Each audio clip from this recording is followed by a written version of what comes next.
Ang tagalupa na viral ang mukha. Bip, bip, bip, bip, bip. Bumibip, bip, bip, bip, bip, bip, bip, bip, bip, bip, bip na ba? Ang lahat! Martian! Enrico Pañero! Bip, bip, bip, bip, bip. Bip, bip, bip, bip, bip, bip, bip. Bip, bip, bip, bip, bip. Titilaok! Titilaok!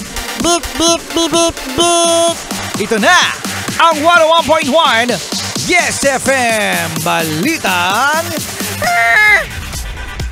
Mga Yes Friend, ramdam nyo na ba ang holiday traffic? Ano yung pinagkaiba ng holiday traffic? Ano yung pinagkaiba rin Pañero ng holiday traffic sa regular traffic? Parang wala naman. Correct! Parang wala naman kasi kahit hindi naman holiday season, traffic pa rin! Totoo, di ba mga Yes Friend? Ano? Parang, holiday traffic? No? Parang kahit naman yata hindi holiday ang traffic. Kasi ngayon mga Yes Friend, nananawagan ang MMDA sa mga mall na i-adjust na ang kanilang opening and closing hours. So ngayon dito Pañero, ang opening ng mga mall ay alas 10. Yes, 10 a.m. Oo, no. Yung iba nga dyan, 9 a.m. kapag meron silang grocery sa loob ng mall. Oo. So 10 a.m. hanggang anong oras, Martian? Hanggang 9. Yun, hanggang 9 p.m. Meron ding ibang mga mall, mga Yes Friend, na 10 p.m. No? Depende kung maraming tao. Yeah, maraming tao. At actually, no, nangyayari naman to mga Yes Friend noon pa eh. Na dati, hanggang alas 12 pa nga ng madaling araw. Oo, nagsasarado yung mga mall dahil sa dami ng tao na nagwawaldas ng pera. Grabe ka naman sa magpawaldas.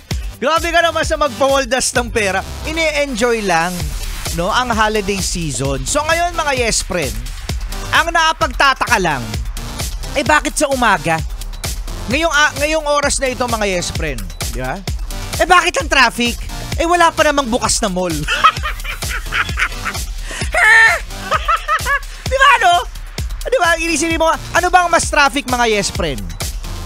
Evening rush o morning rush? Lahat ng rush. Alam mo, naliloko na rin talaga ako rin Pañero. Kahit namang walang mall sa daan, traffic. Oo nga, no? Kahit walang mall sa daan, traffic. Ano gagawin natin? Siguro mga Yes Friend, ito pa rin, no? Kakulangan siguro ng mass transportation. Ilan ba ang tren natin dito? Buti nga kamo merong bus. May bus carousel. Buti na lang talaga may bus carousel. Salamat talaga. Oo, no, na nagbibigay daan para sa mga mas maraming mga Pilipino na mga nagko-commute. Kasi ako ang tatanungin nyo mga Yes Friend, gusto ko talagang mag-commute. Di mag-commute ka! Mahirap mag-commute mga Yes Friend. Kung may option ka naman, yung mga nagko-commute, di ba? O yung mga nagko-commute. Sa hirap mag-commute mga Yes Friend, gusto nilang magkaroon ng sasakyan. Di ba? Mga mandirigma, kaya saludo ako sa mga nagko-commute. At kung ang mga nagmamaneho ngayon na private, di ba? Ang sarap mag-commute mga Yes Friend.